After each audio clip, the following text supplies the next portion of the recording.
Hi everyone, today I would like to give you a quick introduction to Vim. This is intended to help you get familiar with Vim or Vim and understand why it's useful and get some practical experience with it.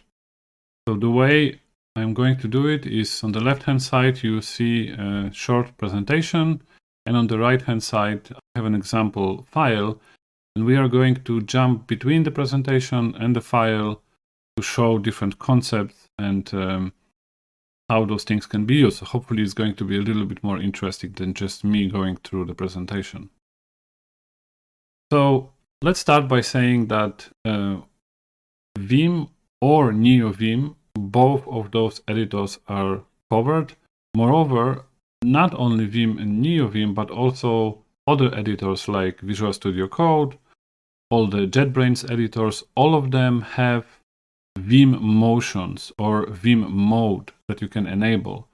So the way I try to put this together is to give you enough details and to give you enough knowledge which you can use in all those editors. So although I am talking about Vim and I'm showing Vim also on the right hand side, or Vim rather in my case, this will equally apply to all those other editors. And that's, I believe, what's really powerful in this type of text editing. So why do we want to learn this? In the age of AI, what's the point? I believe that if you're serious about programming, development, writing prose, and just being efficient, you really have to know your tools very well. And once you do this, the tools augment your skills and they add a lot of value to what you can bring. AI makes us all a bit lazy and of course can generate all the text for us, but that's a dangerous path to go. So I still believe that there's a huge value in learning those things. So why Vim is good? First of all, it's designed to efficiently edit text. I will show you the examples using my index.js, which is a Node.js file, but you could equally well edit prose, markdown files, other programming languages, multiple files, anything where you have to edit text. Editors like Vim and its philosophy really shine. Vim is a modal editor, which is in the center of the philosophy of Vim. We will talk about this a little later. One more thing that is really interesting is that Vim promotes a keyboard-centric workflow. Mouse is not your enemy, but in the same time, if you edit text, moving with keyboard is just simply more efficient. You can still use mouse, you can still click around, scroll, select. It's absolutely okay, but you will learn that the more you work with Vim and the more you get familiar with Vim modes and other concepts, you will prefer using keyboard. And finally, Vim is extremely configurable. You can have various composable commands, key bindings. You can essentially make it look, feel, and behave completely as you want. So that's a quick introduction. Let's start learning various Vim concepts. So the first concept is modes. As I mentioned earlier, Vim is a modal text editor, and modes are really its superpowers. The philosophy of Vim is that you can have different modes, which essentially changes how your keys behave and what you can do with Vim. Let's start by having a default mode, which is normal mode. Normal mode is really used for navigating around text and executing various key bindings and commands. Another mode is insert mode, and let me actually show you how it works. So you can see my cursor hopefully on the left hand side on line 15 where the word action is. if I want to go into insert mode, meaning I want to start typing text, I can click hit I. When I do this, I can start inserting text from the left-hand side of the cursor. So I can, for example, insert some text here. Another mode is visual. That stands for selecting text. If I hit V and start moving right with L, you can see I'm selecting a word, or I can select a bunch of characters. Both insert mode and visual mode and normal mode are three major modes in Vim. There are two other a bit more special modes. For example, one of them is command mode. If I can hit colon, you can see at the very bottom of the screen, under the command, NeoVim changed the type of the mode I am in and tells me now I'm in a command mode. And here I can enter any command. This can be a NeoVim or Vim command or other editor if you're using NeoVim mode in other editor, or it can also be any command line from your system. This is a little bit more advanced, but it makes NeoVim extremely powerful. You can, for example, get an output of your command and you can put it inside of NeoVim. So we will look at this a little bit later. So one last mode is replace. So if I capital R, now I start typing, you can see that instead of inserting text to the left, I am actually replacing. This mode is useful in some situations, but not in all. And we use escape key to return to normal mode.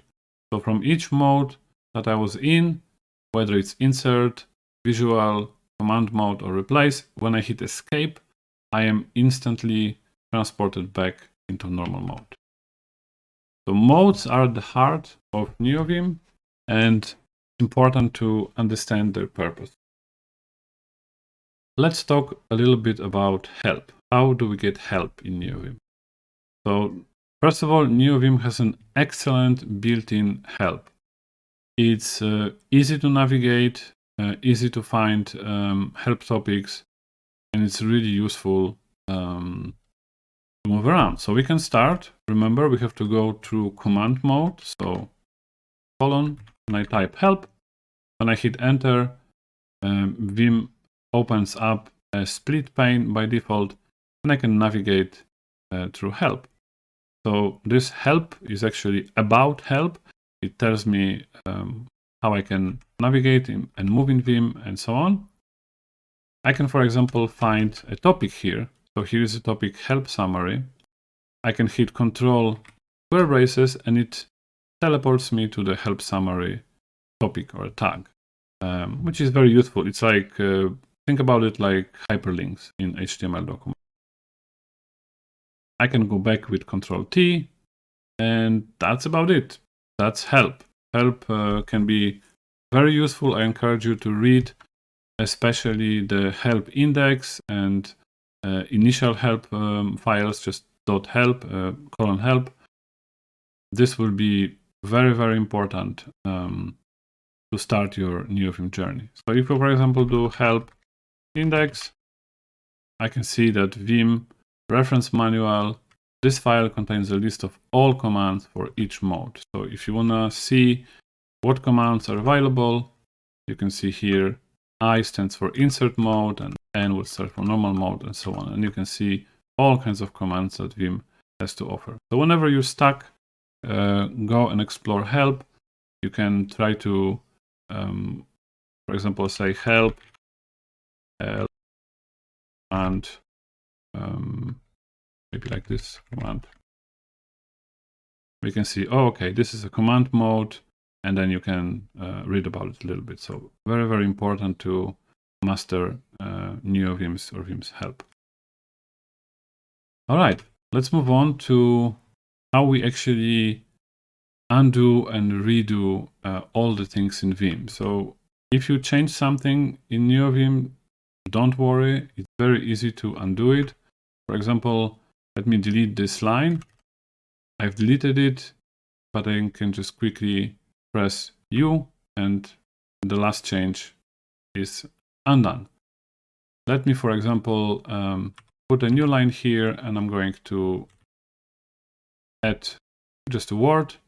And now if I want to repeat the same operation, I can simply hit dot, which will add a new line and add something. Again, now I can, for example, hit Shift U. I am going to undo all those things. So very useful. Dot is a very useful operator. It essentially repeats your last keystrokes. Control R is something that redo the last change. So if I start now doing Control R, it will give me back the word something. So don't worry if you change something in Vim and you don't know whether you lost it, you didn't. Deleting or modifying text can be easily undone with U. All right, let's move on. Now, how do we move? Excuse me, how do we move in NeoVim? We don't move using arrow keys because NeoVim was actually, or Vim rather, was invented before keyboards with arrow keys were there. So people only had the keys without arrow keys and other additional keys. So the way we move, we use H, J, K, and L. So H moves left. See, I'm moving here towards left. J moves down. I can just skip down. K would move up, and L would move right. Very easy to remember because all those keys are on the home row. Takes a little bit to get used to it, but once you do, it's actually much better than having arrow keys because your hand is naturally resting on the home row keys anyway. All right, but we can do more. So for example, if I want to keep word by word, I can press W. You can see I press W, I jump till the end of the word description. If I hit B, I'll jump to the beginning of the word description. Now notice that this does not include the dot or an open bracket.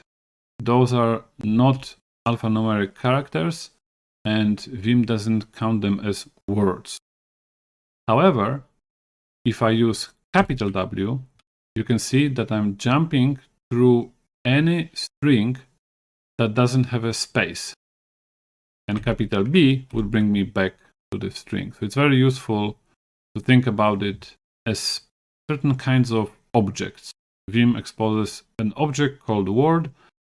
Word with small letters is any alphanumeric character between spaces, and word with capital letters essentially whole string regardless of what characters are there between spaces. So once you start thinking about this like that, then the text becomes more structured. It becomes easier to reason about it. So one more time, W goes till the end of the word. Let's maybe start with this from this text. So you see W goes to the beginning of next word. Beginning of next word. And B goes to the start of the previous word. W and B essentially puts your cursor the beginning of next word and then the beginning of the previous word.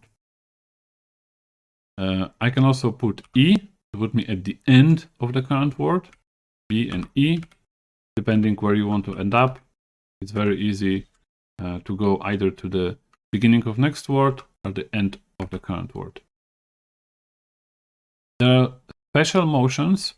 One of them is $, which takes you to the end of the line. You can see the cursor jump to the end of the line, or 0, which takes you to the beginning of the line. Notice that we are landed completely at the beginning of the line, not exactly at the first character, but just at the beginning. We can use we can use a caret symbol to go to the first line. So you can see $, takes me till the end of the text, and little caret takes me to the beginning. You should see the keys I'm using at the bottom of the screen. All right, great. That's the first non-blank character. There's quite some more text keys that enable us moving. One of them is double G. GG takes us to the very beginning of the character, and capital G takes us to the very end of a file, rather not the character. So GG and G is very helpful to see the whole file. We can also use numbers. So we can say, for example, 30 and colon and 30 would be this. I'm jumping to line number 30. So practice makes perfect. It's very helpful to just practice, get the feeling for it. How does E, how does B work? How do I go to the end? How do I go to the beginning? And after a while, it becomes a second nature. All right. So Vim has concept of text objects. As I mentioned earlier, you can think about Vim making it so that the text becomes structured. I always like imagining that when you put something in Vim or when you edit a text in Vim-like with Vim-like motions, you can suddenly your text is not just a mess of strings, but it has structure. So a word or a sentence or a paragraph, tag or pair of braces, all of this has meaning in Vim. So let us jump to just go back real quick to where we were, and let us jump to this program here. As we have seen before, I can use W to move to the next word. So this is what we've seen. But I can, for example, use S for a sentence. And here I want to introduce the concept of text object.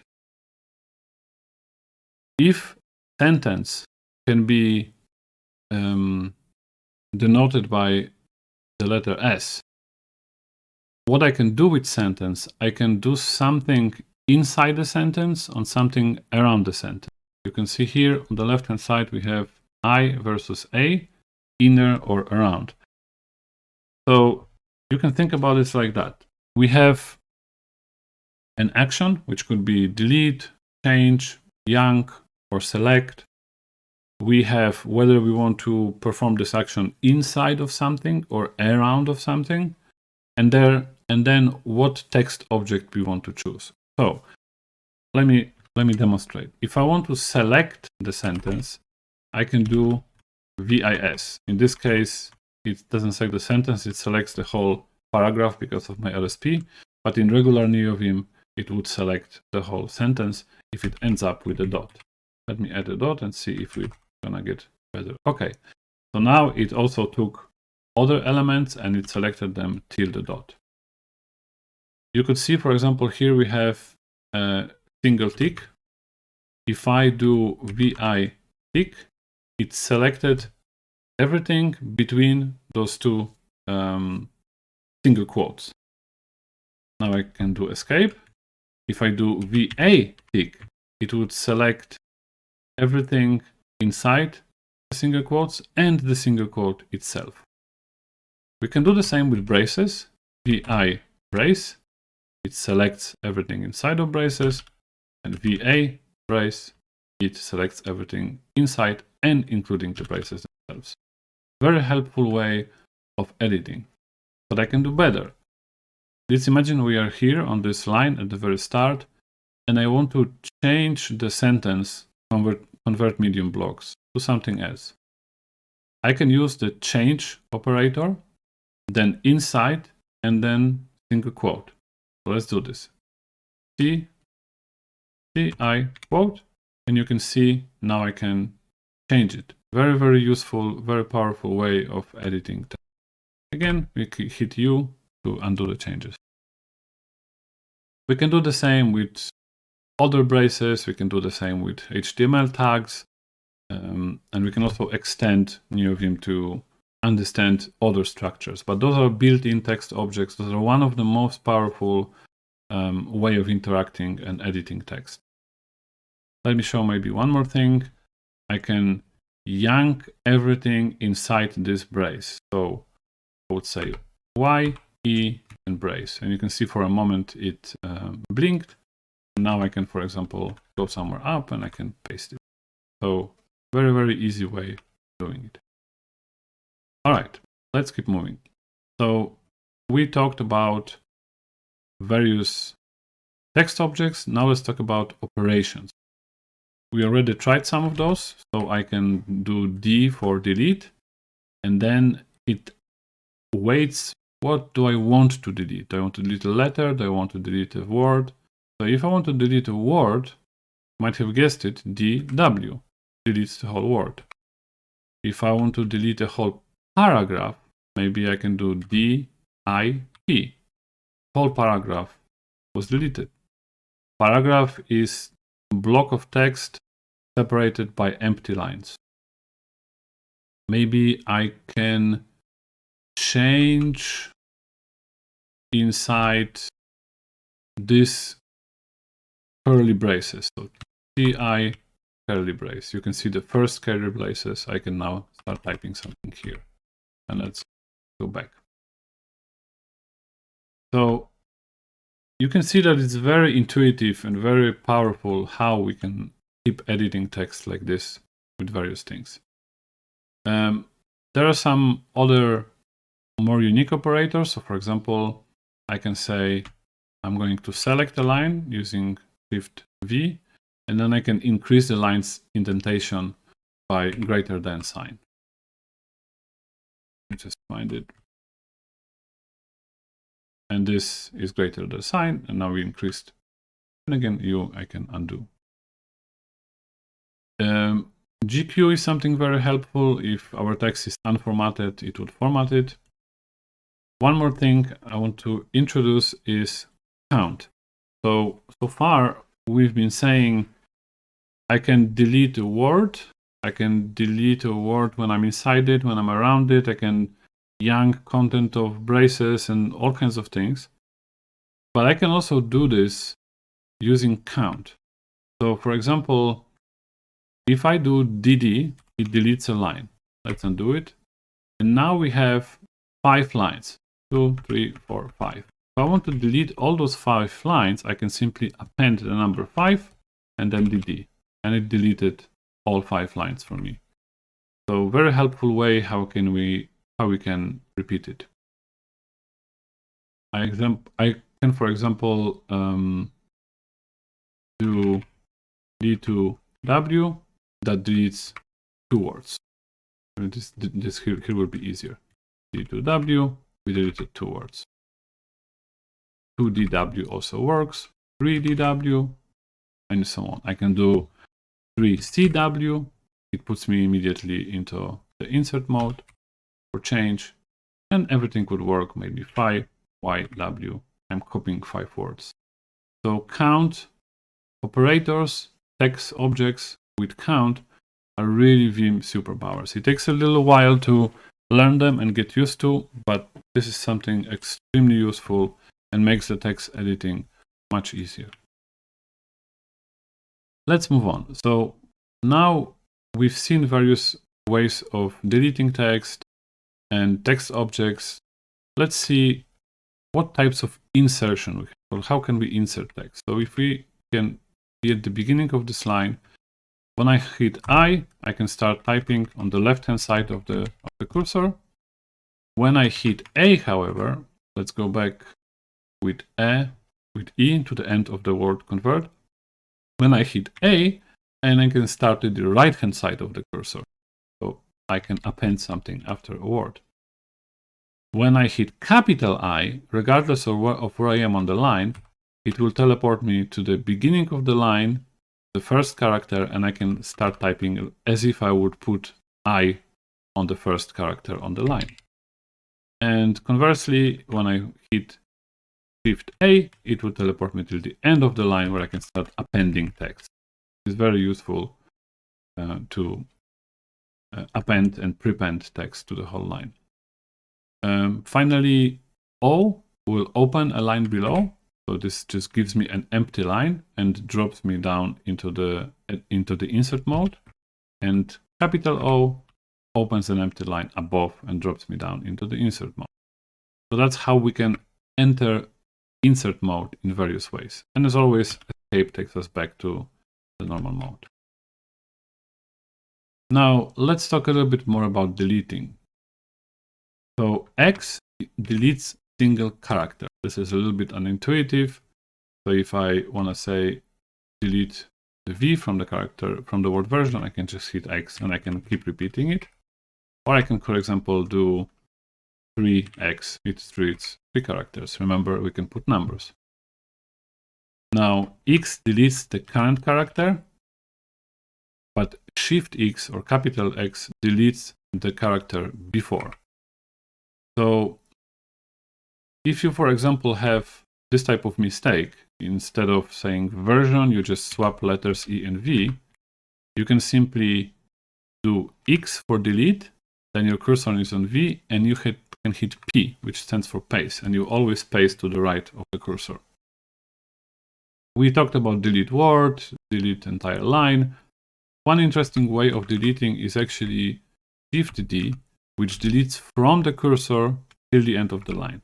So if, for example, I want to delete, let's say here, I want to delete this right after equals, but I want to leave const and program, I can just do Shift D and it deletes to the end of the line.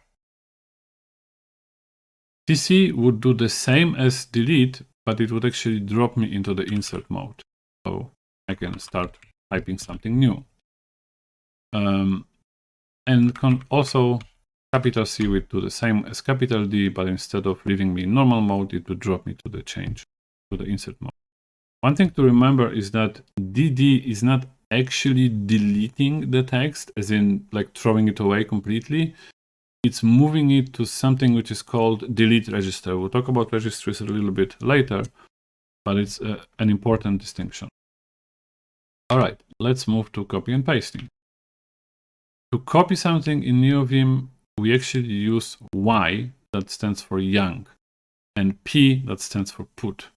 So to copy whole line, I can simply double click or double Y, quickly Y, and then when I hit P, it simply pastes the line under. Notice that my cursor is somewhere here, but since I copied the whole line, it actually copied the whole line, including a line break. So pasting it below would just give me this behavior. Of course, I can use numbers. I can say 10. So let me yank this again, and I can say 10p. It pastes the same line 10 times. So I can use numbers as earlier. YW would yank the word, and you notice that we yanked it with a space. If we want to yank the word without a space, I can do YEW. So YEW yanks the word without a space. All right, let's revert. If I want to yank text till the end of line, I can do Shift Y. Regardless where I am, I can be here, Shift Y, similarly like Shift D and Shift C. Now, P stands for put or paste. So let's say I'm going to YEW to yank the word medium MD, and then I want to go till the very end of the word here, and then my cursor is on the closing brace. When I put P, it will paste it right after the closing brace. However, if we put Shift P, it will paste it on the left-hand side of the closing brace of where my cursor is. So really useful distinction to remember. All right, let's talk about registries. Registries are really confusing at the beginning. Registries are something that almost no other editors have, but they're extremely useful in NeoVim. So registry is simply a place where text that we copied or deleted goes. So if we want to, if we copied this, so say we use Shift Y to copy it from the cursor to the end of the line, and now I can say I'm gonna open a telescope. That's just a plugin. You can see various registries that have letters and numbers. So the plus registry and the colon registry, or the quote registry, double quote,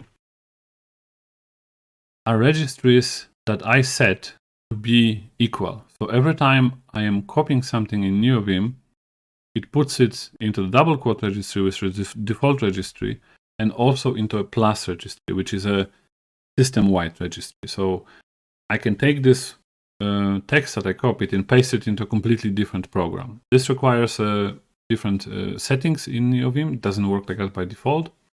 By default, if you want to copy something that will be available to a different program, you would actually use a plus registry. So I just put those two together. But you can see that I have also other registries. Register 0, for example, always has the last copied element. Let's actually see this in action. So if I want to paste something, for example, I'm going to go here and let me copy also this description. So now I can go right here and I say Ctrl R, opens the registry, and I know that register 0 will have the latest copied element. However, registered 1 will have the one before that, which is our const program new command. I can also check the registries with telescope or simply write reg for registries, and I can see what all the registries are and what do I have available. This is extremely useful. If you learn to use it, it becomes suddenly much more powerful than just to have a clipboard. This is like having a clipboard manager in your editor. At the beginning, it's really confusing. It took me a very long time to get a hang of it. But once you use it, it's very, very helpful, and it makes your editing much better. Visual mode is another mode we briefly talked about at the beginning. So we saw how we can select a character using V. I can also do Shift V, that selects whole line. Now I can use J to move down and select more lines. There's a special type of selection which is called the block selection. I can do Ctrl V, and it kind of helps me to now select just a block of text. You see, I selected kind of all text here. Now let's imagine that I want to change all the dots to be minuses. So I do Shift I, go at the beginning, I delete one dot, make a minus out of it, and hit escape.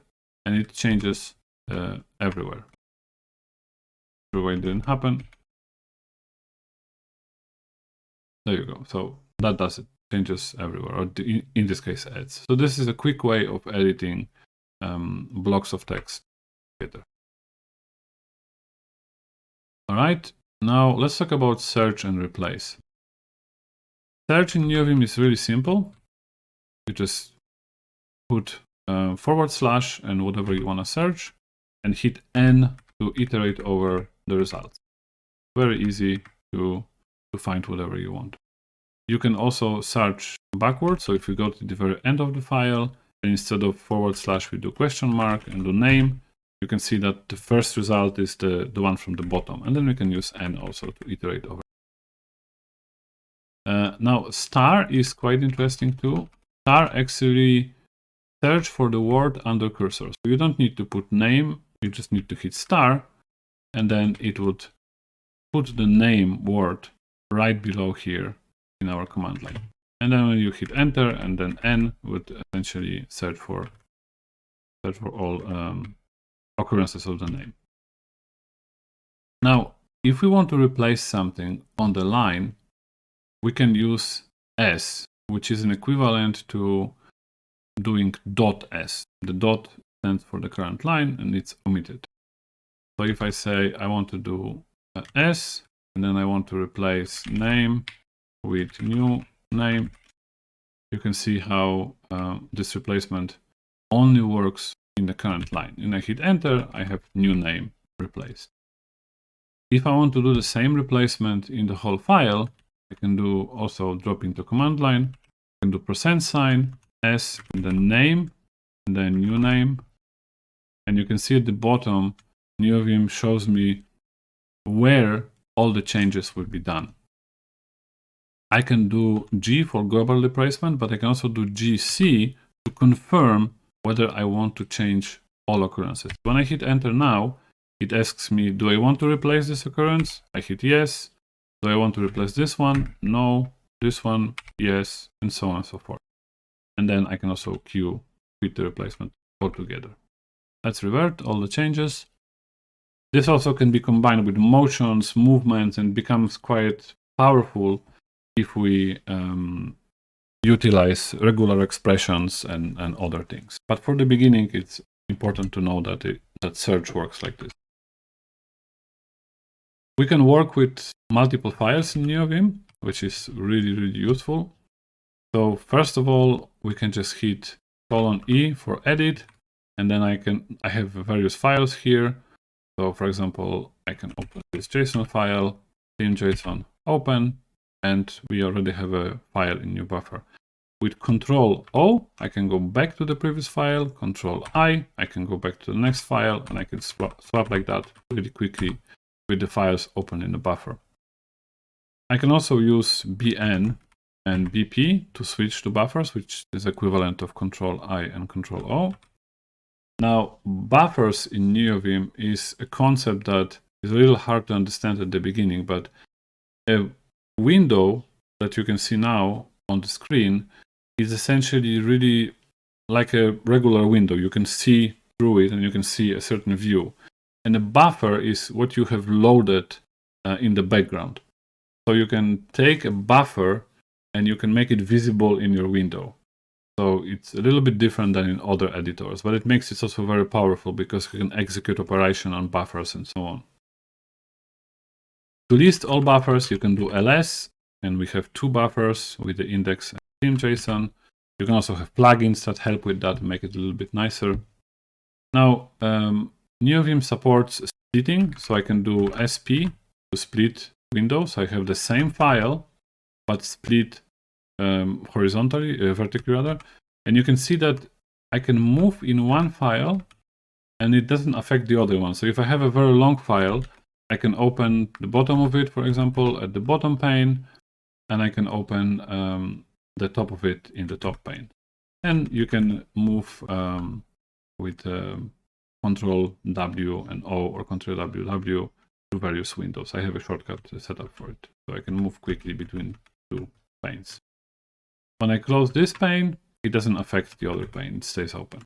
I can do the same with the VSP, which stands for vertical split. Sometimes it's easier to do vertical split, sometimes it's easier to do horizontal. I can also open a tab. However, tab doesn't have the same meaning as it has in other programs. It's more like having predefined views rather than something where you can operate on other files. But that's a little bit outside of the introduction course. I can also open a completely new file, so I can see, for example, v and LTVP.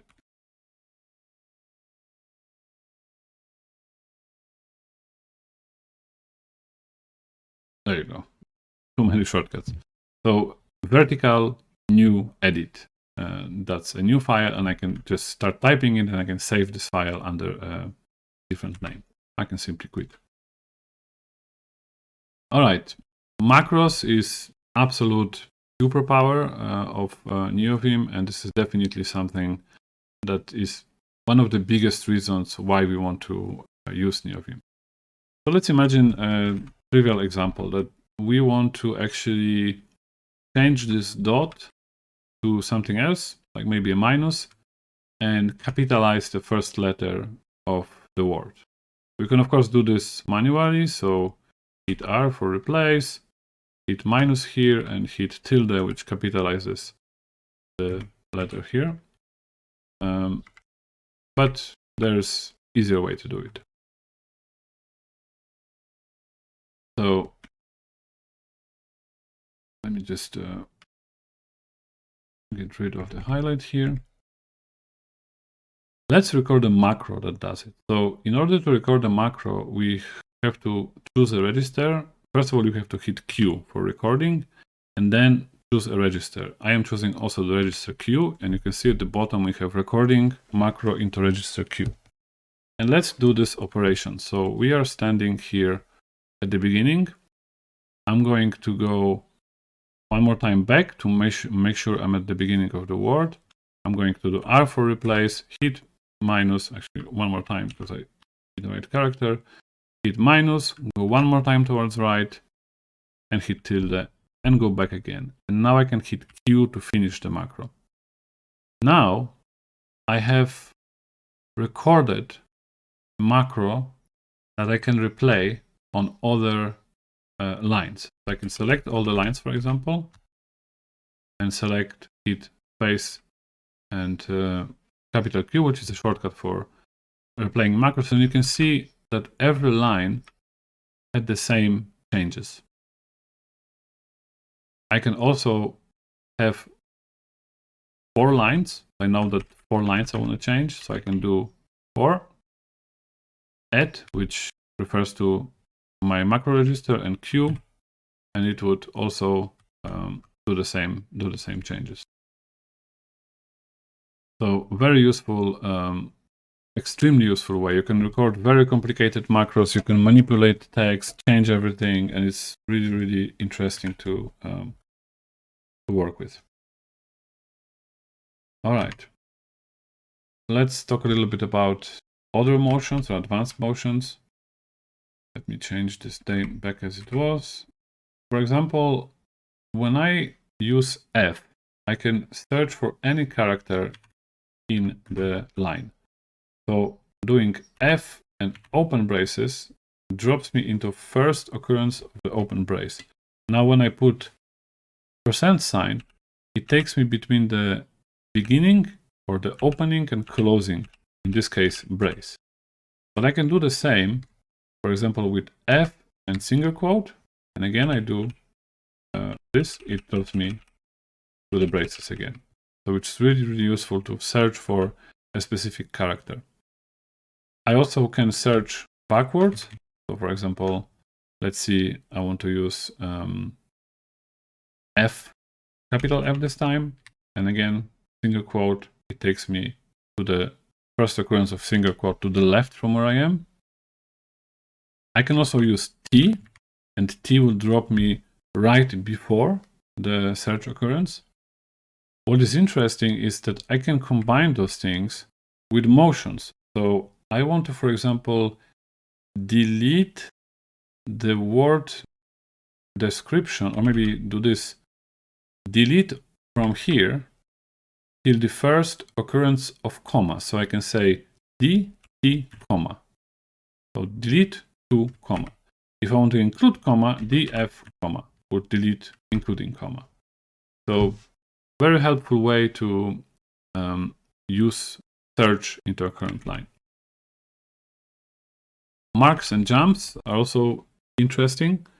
So I can, for example, I know that I want to come back to this line. So I can say MA, it sets a mark under the mark letter A. And if I go to the bottom of the screen, I'm somewhere else in the file, and I know I want to go back to the line that I marked with A. I can do backtick A, and it takes me back to the line. So I typically use up to 2 marks because they tend to become a little bit confusing, or I forget which one is which one. But it's really useful if you copy something and you can take a mark like that. Control O and Control I we already talked about. The power of G. G is like a special keyword, a special letter. We've seen already GG goes to the top of the file, capital G goes to the bottom. But if we have a file under cursor, which we don't, but if we would have, we could use GD and we would go to definition. You can see here that we have here the word command, and when I put GD, which is go to definition, it goes actually to this constant where the command is first appeared or is first defined. GV would select last visual selection. That's quite helpful. If I select those things, just select them, maybe I copy them, and then go somewhere else. If I hit GV, it would reselect those things. So there's quite a few of those very helpful shortcuts that makes your life easier. All right, and that's a wrap. We are done. I realize it's a super long video, but I wanted to give you a quick introduction to various Vim concepts, show you how helpful it can be. Vim is pre-installed on every Linux VM. We haven't used any plugins here. I just showed you a telescope, but it was just trying to show you something about registries. But you could do any of the movements and any of the things I've done without any single plugin. And you can see how quickly we were able to move, manipulate text, and split panes and do all kinds of editing tasks. Again, just to quickly recap, Vim Motions and Vim philosophy, so to speak, is available not only in Vim editors. Most successful and good editors support Vim Motions, Visual Studio Code, JetBrains editors, I believe Eclipse, all kinds of editors support this style of editing text. Obviously, NeoVim or Vim would give you the most in-depth experience if you start playing with plugins and making your workflow a little bit more powerful. But I think for starters, this is definitely the most useful thing. I will link the repository. I will drop a link in the video description to the repository with the slides that we've used. The slides are just simply a Markdown file. You can read them and also just play around on your own. Let me know if it was helpful. Let me know if you would like to see anything else around Vim or NeoVim. And thank you so much for staying till the end if you did. And I see you in the next video.